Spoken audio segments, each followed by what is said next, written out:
Good morning, friends. A couple of issues to go live this morning. So, oops. Let's just turn that off. Yes, a couple of issues with going live this morning. So just waiting a moment for people to be able to come in the room.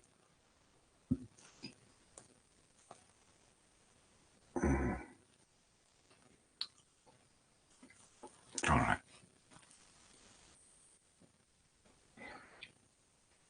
Okay. So, another day, another dharma. I was just walking this morning out in the fields, thinking a little bit about the theme of the week. Everything to lose, nothing to fear. And just reflecting a little bit on fear, like I mentioned yesterday that I'd speak a little bit about fear this morning. And I just thought I'd give a little mention before we start to a few different types of fear. Yes. There's the what we could call just natural fear, right? The fear which is built-in biological response. So if you are about to cross the road and suddenly a vehicle comes speeding around the corner and nearly hits you, so there's a very instant, instinctual, completely hardwired into your biology survival mechanism called fear. It's appropriate. It's like it's kept us alive as a species for countless generations, and it keeps us alive as a person. We're hardwired to sense and recoil from anything that feels threatening. That's a good thing. And kind of nice little story about that. A friend of mine was hosting a Tibetan teacher, a very famous Tibetan teacher, to teach a retreat in San Francisco. And this teacher was staying with my friend, who was a very keen swimmer. He used to swim from Alcaraz, the island of Alcaraz, back to the city. And that was the reason they built Alcaraz there, the huge prison, the island prison of Alcaraz in the San Francisco Bay. The reason they built it there was because nobody could swim away from it. The currents are very, very strong, dragging you out into the Pacific Ocean. And the water's pretty cold, like 8 or 9 degrees. So it was pretty much impossible. And there's sharks and seals, which can be quite aggressive, or sea lions, etc. Anyway, with time, people started to make this swim. They would study the tides, etc. They would go in groups, etc., and have support boats. But it's still a pretty amazing endurance swim. I digress with all of that stuff. But anyway, that's my friend who's a keen swimmer. So he hears that Rinpoche has never ever been in water, basically. He comes from the high mountains of Tibet. It's cold. He's never been swimming, never been even full immersion in water. So my teacher says, okay, well, come on, I'll take you. And he takes him to the swimming pool. And Rinpoche, who's kind of famous meditation person, years in retreat, it's very steady, etc. But he's very ill at ease in the water. Anyway, my friend persuades the teacher to, oh yes, Alcatraz. Thank you. I've been watching too much tennis. Yes, Alcatraz, of course. Thank you. I've been watching the young genius tennis player from Spain, of course. That's getting confused. So they take him into the water, and Eugene, my friend, persuades Rinpoche to immerse himself in the water. And so he's very uneasy about this, but he finally takes a breath, immerses himself in the water, and then a second or two later comes shooting up out of the water saying, "Fear, fear, fear, fear, fear, fear." That's really interesting. That's very interesting. In whatever way we might talk about fearlessness as the fruit of dharma practice, and I would completely stand behind that. Where our practice is pointing to us is fearlessness. But that doesn't mean that this survival mechanism wouldn't arise. No, of course it does. So Rinpoche was noticing, all his instincts. He's never been underwater before, but all his instincts know there's something not normal, not natural. Can't breathe down here, and so he shoots up out of the water, just registering fear, fear, fear, like just aware of and awake to, and allowing of. Just reporting. That's what's going on. Oh, that's what's going on. Intensity, fear. So that's the first kind of fear, right? What we could call survival fear. And it's pretty much instant. It arises in concert with the danger, and then it subsides. And then as soon as the danger's gone, or at least the adrenaline that goes with it may take a little while to subside, but it basically subsides gently once the danger is past. Normal, natural, important, actually. And then there's the fear, which is much more of a kind of psychological nature. The fear that we actually kind of lay on ourselves and reinforce. So that first kind of fear is helpful. It helps us avoid danger. The second type of fear is not at all helpful. And that's where we roam around, scanning, imagining, even actively looking sometimes for something to be worried about, anxious about, fearful about. And then we turn around that subject. Oh, what if this was to happen? Oh, I don't know. So this is the fear that there's more, anxiety, worry. And that's a kind of corrosive. It's not helpful. The story we tell ourselves is that by worrying about these things, that will help me to deal with them. But does it? Does it? Or does it actually make them seem like bigger and bigger problems? Does it make them seem more and more consequential in our lives? Does it give us the illusion that we know what is going to happen and that we'll be able to plan for it by worrying about it? Which is a total illusion, right? Because you can't plan. We don't know what's going to happen. And we don't know how we'll meet it, and we don't know how others will respond. So I was recently talking to somebody this week, and they were saying, that they were telling me about a conversation that they'd been very nervous about, worried about, and so they'd been planning and rehearsing and planning and rehearsing and planning and rehearsing. And that's a fear, because the planning and rehearsing doesn't help at all. All you can really plan and rehearse is the first line that comes out of your mouth. And as soon as your first line, you can't plan. You don't know how the other person's going to respond. And actually, this person was expecting rejection, expecting the person to be upset or angry when they said what they had to say. And actually, the person wasn't upset and angry. They were understanding and compassionate. So the whole thing went totally differently than they had imagined it would, of course. And yet how easily that kind of fear gets a grip on our minds. And for some of us, fear isn't our big thing. Greed is more our big thing, or restlessness is our big thing, or other kinds of emotional intensity and drama might be our big thing. But for some of us, fear is just the central grip on the heart. So we'll come back to that second kind of fear in a minute. and I'll only talk for a minute or two more because I want us to meditate. But just to give the third kind of fear we might point to is that kind of deep concern.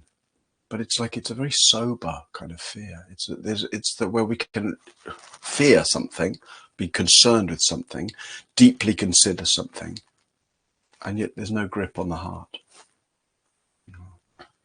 It's the recognition, it's the sober or dharma recognition that, that which is painful, unwelcome, difficult, that will happen to me. There's no need to contract. That which is, aging, sickness, death, inconvenience of various kinds, pain, failure, loss. There will be people who don't like me. There will be misfortunes that befall me. There will be discomfort and injury and illness. It's like, oh yeah. Okay, so let me be present. Let me be careful. Let me be open. Let me be wide awake to what's happening. Nothing to fear. And it might seem difficult, but we can extend that also to the more extreme situations. I mean, look, the kinds of very difficult situations that people might be facing, that people are facing. The wars that are happening right now, the violence people are faced with, the very real and intense, complete lack of safety for life, livelihood. Very, very difficult situations. We can't, maybe if we've never lived in that kind of, through that kind of moment, we can't imagine what that might be like. But the more we get used to realizing that we can really consider danger and misfortune without contracting, the more we feel a kind of basic, sort of deep, sober confidence that whatever misfortunes befall me, don't need to contract. Or any contraction will just be the momentary contraction of that kind of, the fear of the Rinpoche underwater, the life preservation contraction. So that's enough. We could talk about that a lot, but I want us to have some meditation time. I'll just ask you before we sit there, what are you afraid of? It's a good question for us to ask ourselves. What am I afraid of? What am I afraid of? And see what comes. See what arises. What am I afraid of? And is it the kind of fear that has a kind of depth to it, a heartfulness, a kind of ache? We look at climate change data, the insanity of the way we're continuing to disrupt the conditions for life on Earth. It's like, I'm terribly afraid of what we're doing and what the results are. But there can be a way that meets that with a lot of anxiety and drama, or there can be this kind of just deep ache in the heart, just open to the tragedy of that. And we care about it, but we don't contract around it. Well, it might be more personal stuff. What am I afraid of? Maybe the loss of one's parents or one's partner or one's children. What am I afraid of? And how does that fear live in me? What am I afraid of? How does that fear live in me? And how might I meet that fear, however it lives in me, kind of tenderly, in a way that can dissolve tension and dissolve drama. That's what it's like, liberation from fear.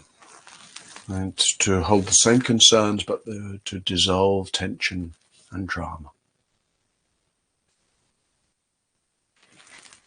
I'll maybe give just a little bit of reflection on that as we sit, but mostly, because I've spoken for a while, let's just take our seats for meditation.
Settling into meditation.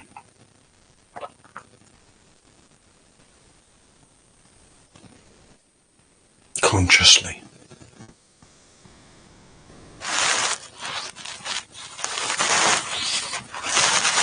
Sensing the body.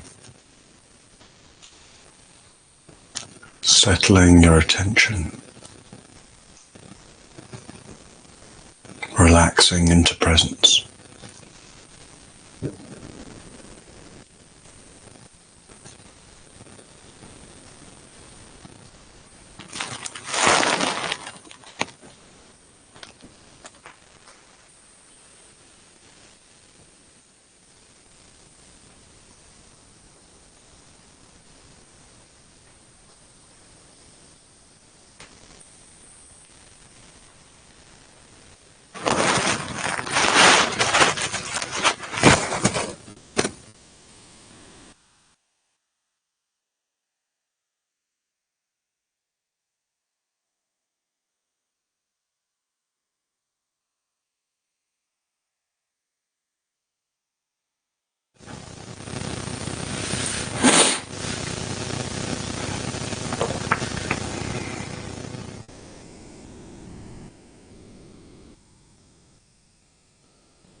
And just in this moment,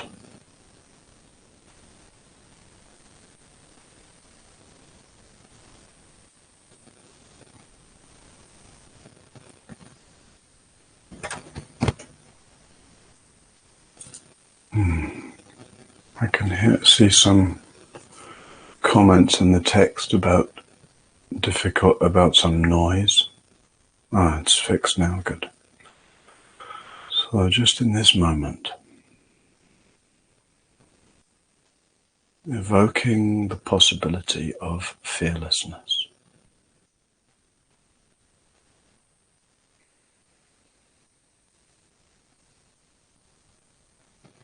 Never mind the wider situation of your life, never mind what may be happening around you, never mind what difficulties you may be anticipating in the day. Just in this moment, while you're sitting here,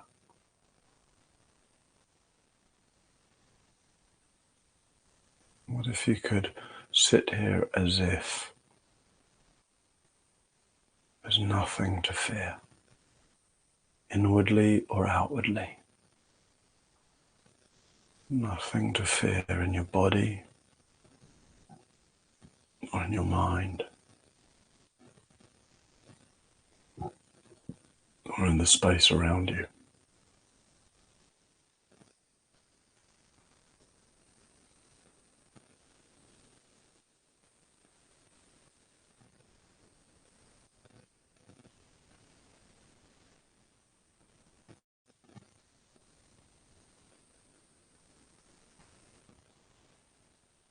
So that you're sitting here, breathing,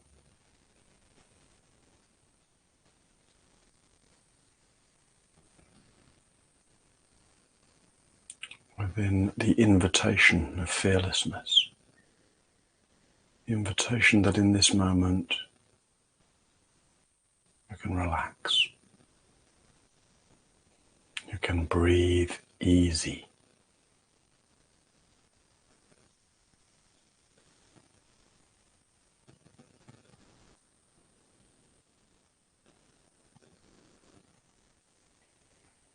As if your legs can trust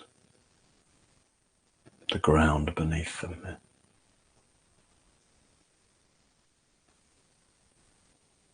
So that your whole body can just relax into being here.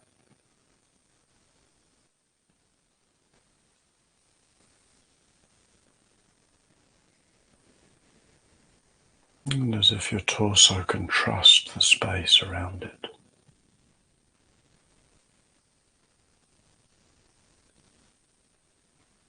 So that the boundary between inner and outer can melt a little.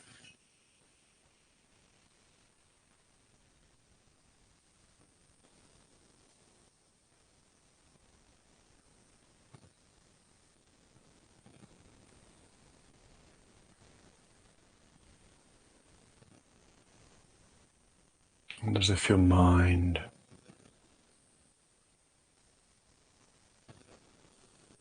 is a vast spacious of consciousness that's deeply okay. Whatever weird or neurotic or crazy thoughts might drift through it, and your basic mind space is okay.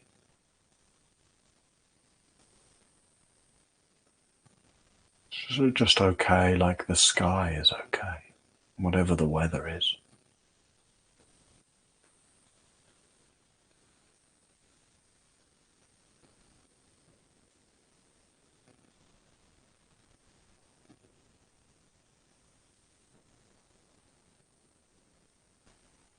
And so it's like this, evoking fearlessness,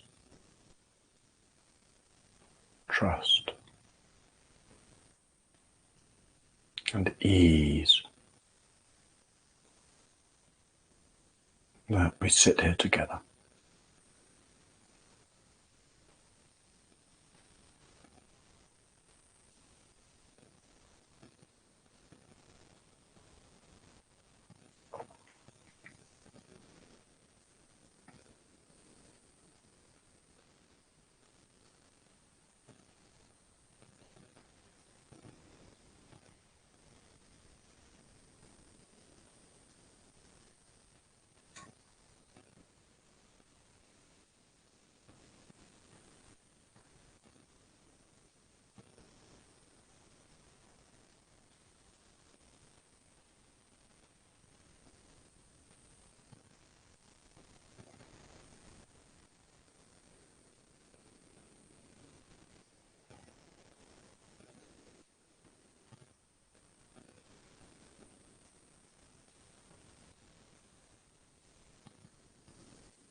Evoking fearlessness,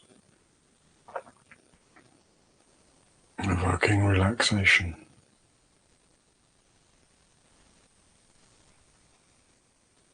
letting our nervous system soften.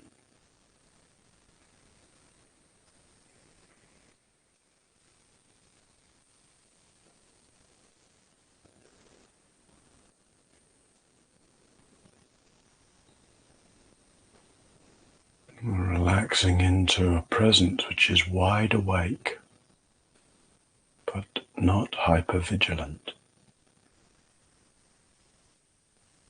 Awake, but at ease.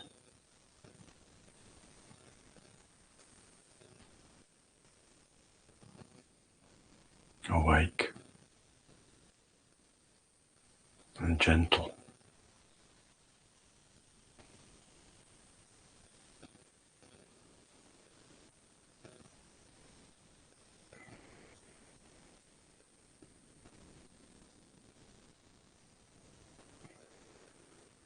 Awake and undefended.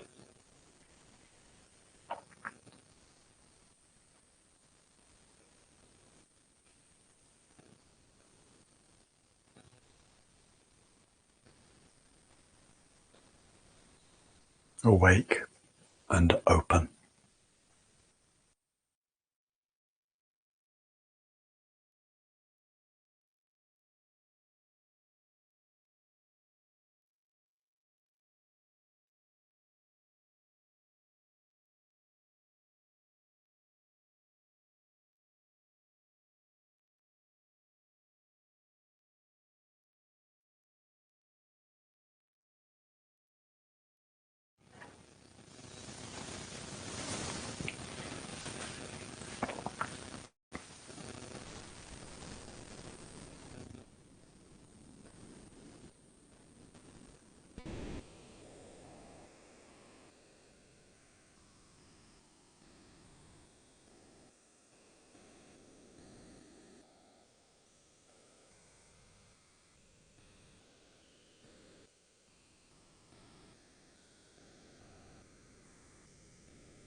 What happens if I ask you now? What are you afraid of?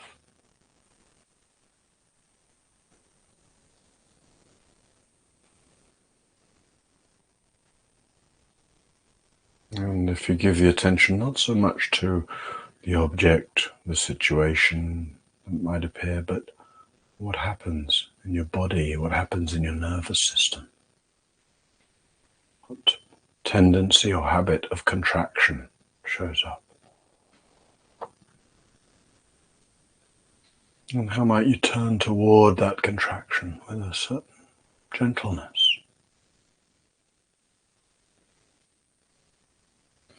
As if your meditation can be here to soothe your nervous system.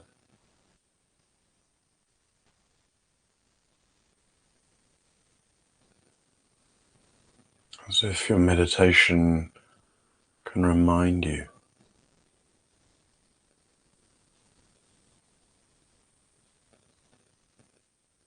nothing to fear.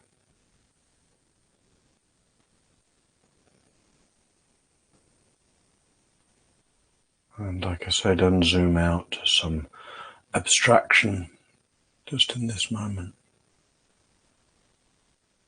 Earth below, sky above.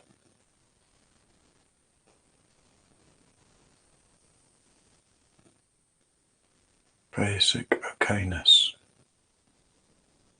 inner and outer.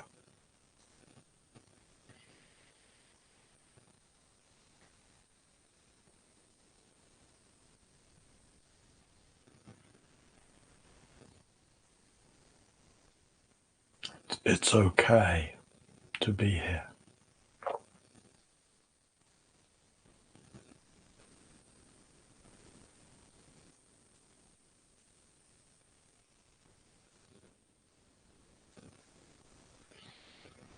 And that okayness might be tentative, or it may feel very trustworthy. You might be able to really open out,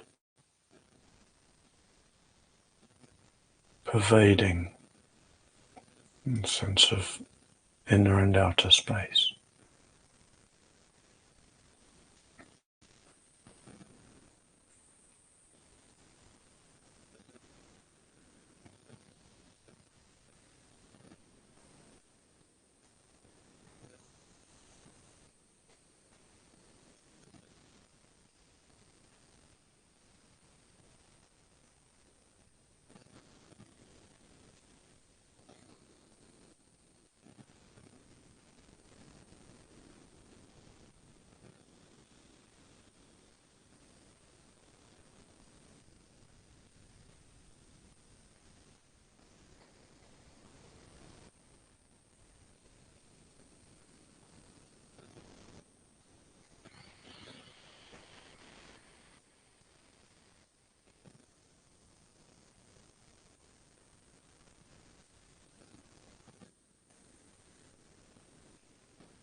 Is it possible that what you're most afraid of is your own mind?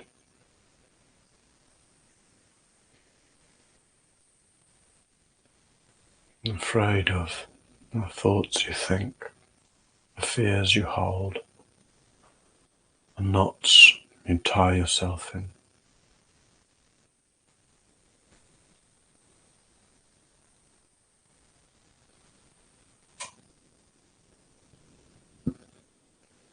Is it possible to meet your mind right now? Just a sense of gentle, spacious, forgiving, loving attention. Whatever thoughts it produces. However neurotic or agitated or dull it might be at times.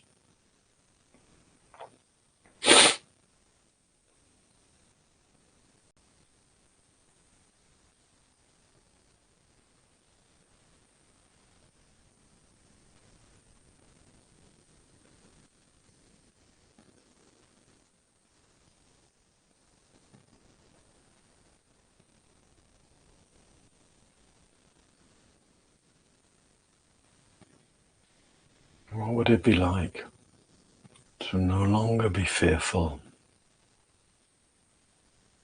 of yourself, of your mind, of your thoughts, of your feeling states?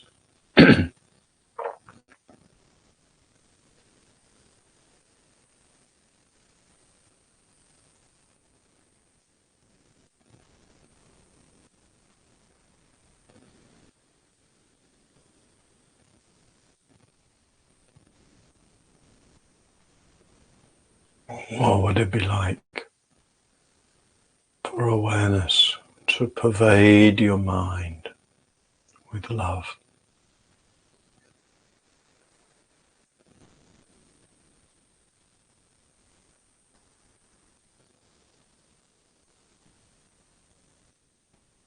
In the way that sunlight pervades the sky with warmth.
Love soothes fear.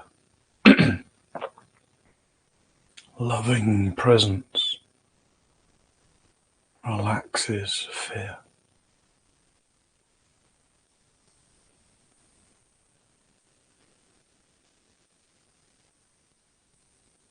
Loving awareness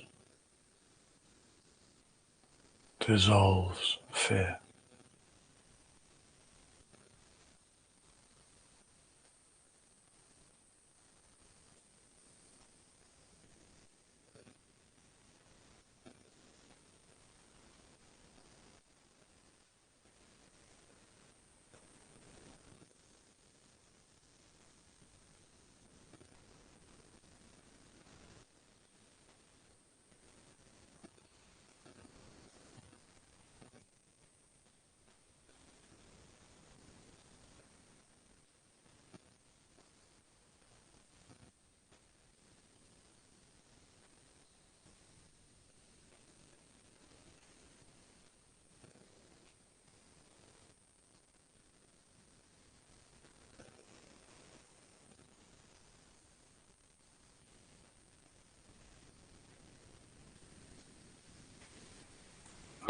May we all have the conditions, inner and outer, to live fearlessly. May we all help create the conditions, inner and outer, for others to live fearlessly.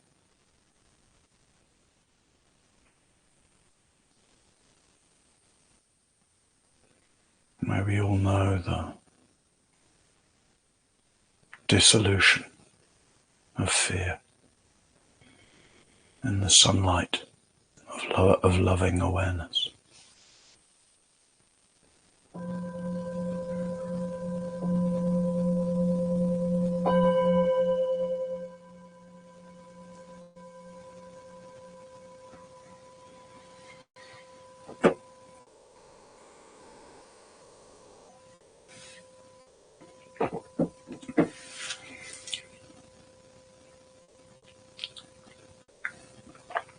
All right.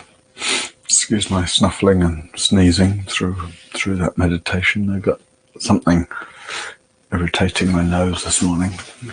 Dust maybe here. There's little time for questions.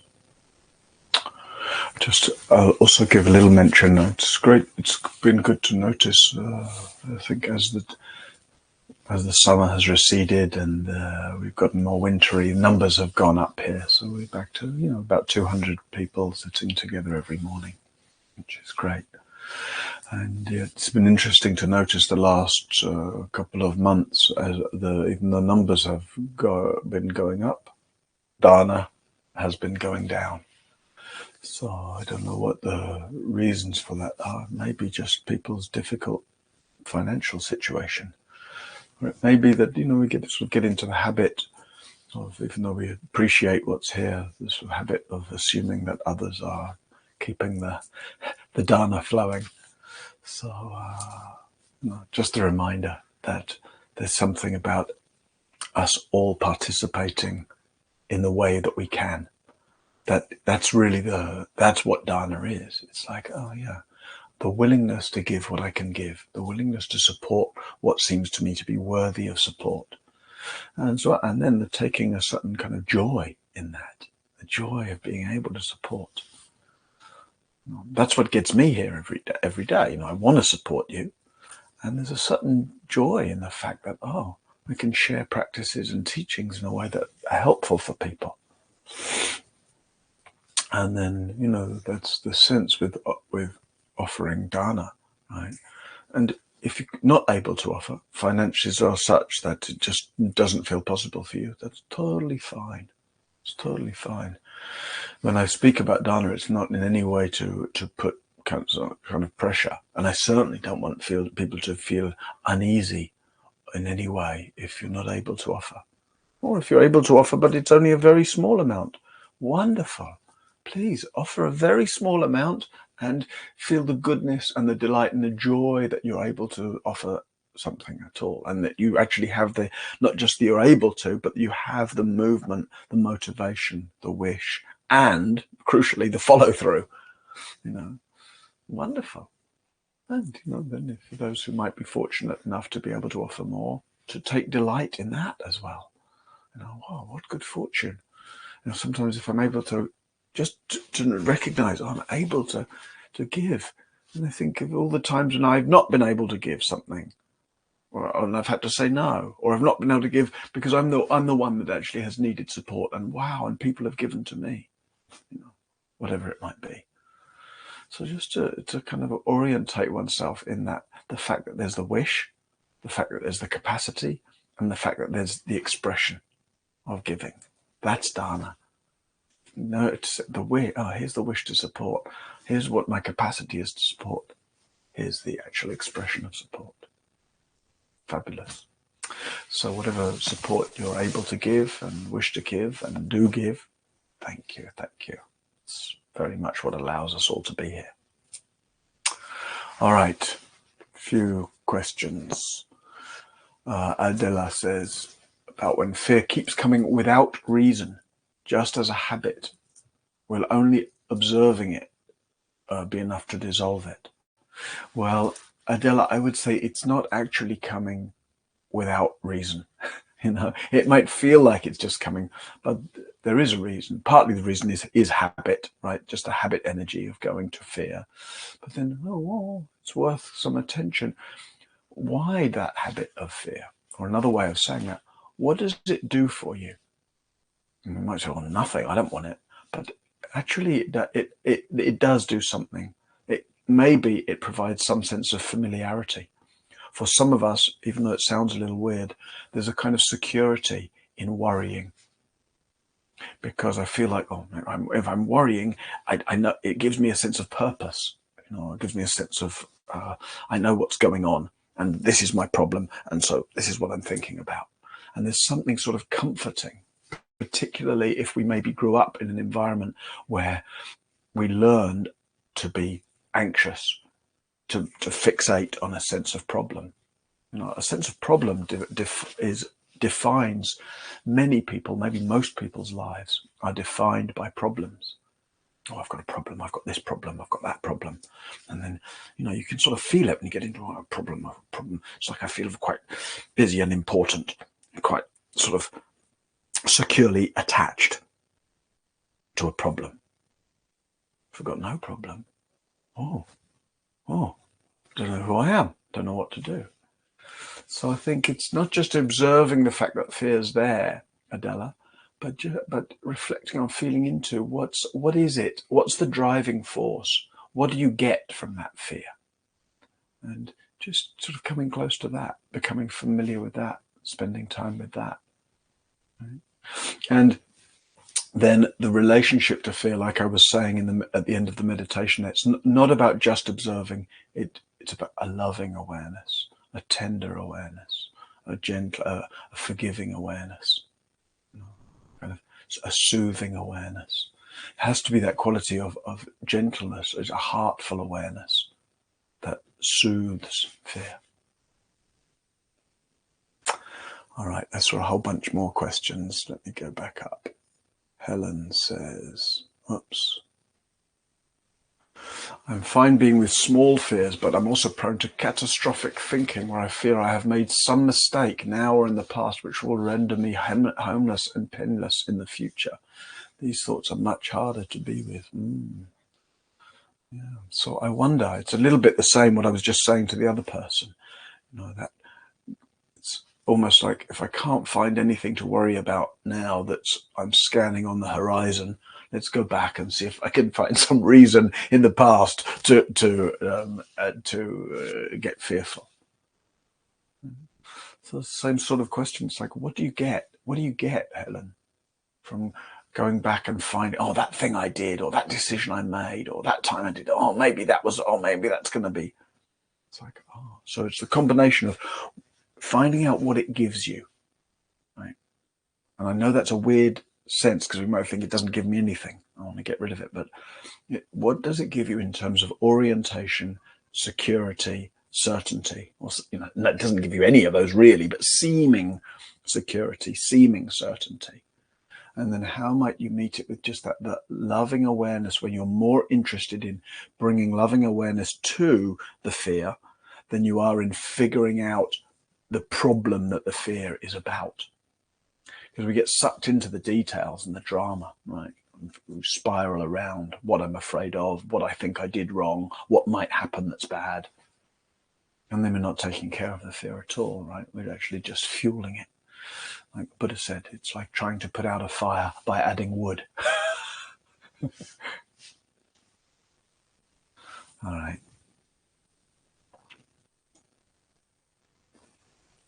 And Helena saying a period of sobbing, started sobbing in response to the invitation, to that possibility to imagine living without fear.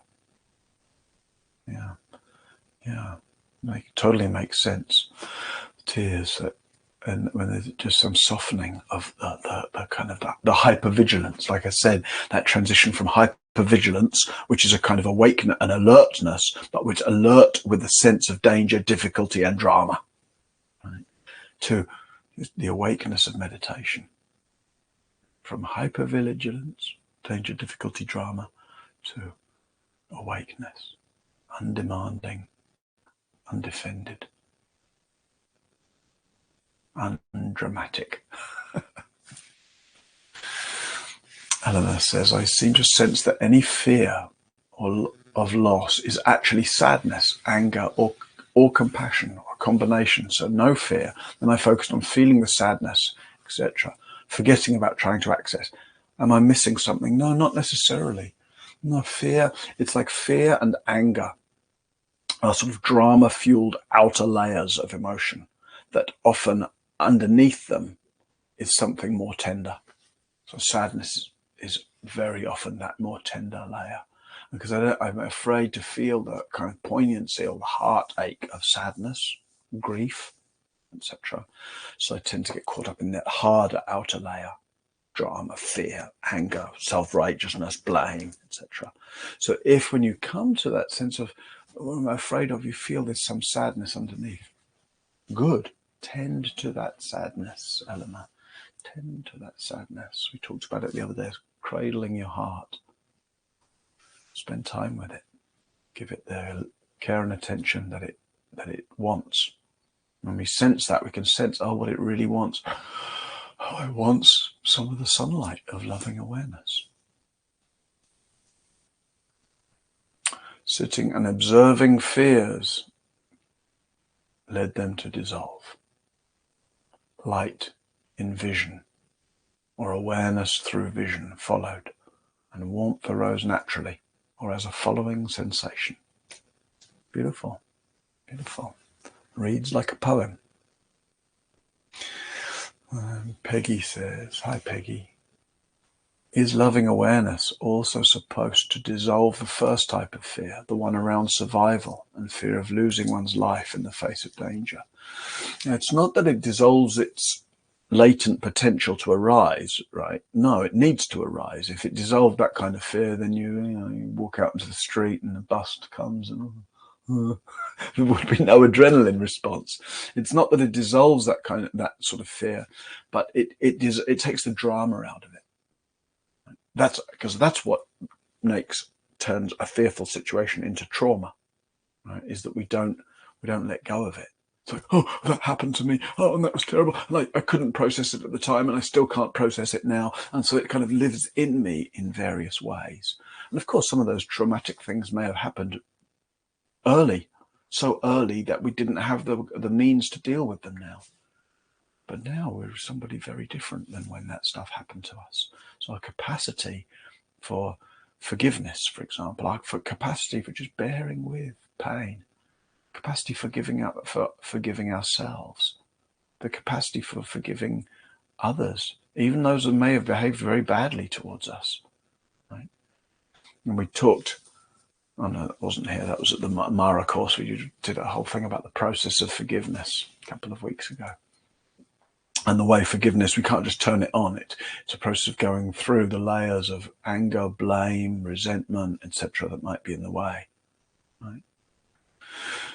So this loving awareness doesn't stop that first kind of fear, survival fear, from arising. What it does is it stops us turning an event like that into a more neurotic fear. And fear arises, danger passes, fear subsides. And we don't need to make any meaning out of that. That was what was beautiful in the story of the Rinpoche, right? It's not making any meaning. He didn't say, oh no, I'm supposed to be a meditation teacher, but I got all fearful in the swimming pool. No, just like, wow, fear, fear, fear. And then drop it. Situation change, drop it. So it just makes us more fluid. The loving awareness, we could say, or dharma practice generally, it just makes us way more fluid in the way we move through situations, whether those are pleasant or unpleasant situations, whether they're nourishing or whether they're weird or whether they're dangerous, fearful situations. Yeah. And then Romi mentions about metta, loving awareness dissolving fear. Yeah, that's what the world urgently needs, she says. That's what we can start to cultivate more loving awareness to foster peace. Yeah, thank you. And Tim also talking about the dissolution, the tears in the resolving fear, or in the, tears even don't need to be dissolving fear, but just tears in the bringing loving awareness to fear. Fear doesn't get enough loving awareness. Fear gets, well, how do we meet fear usually? Tension and drama. Oh, painful way to go through life. Yeah.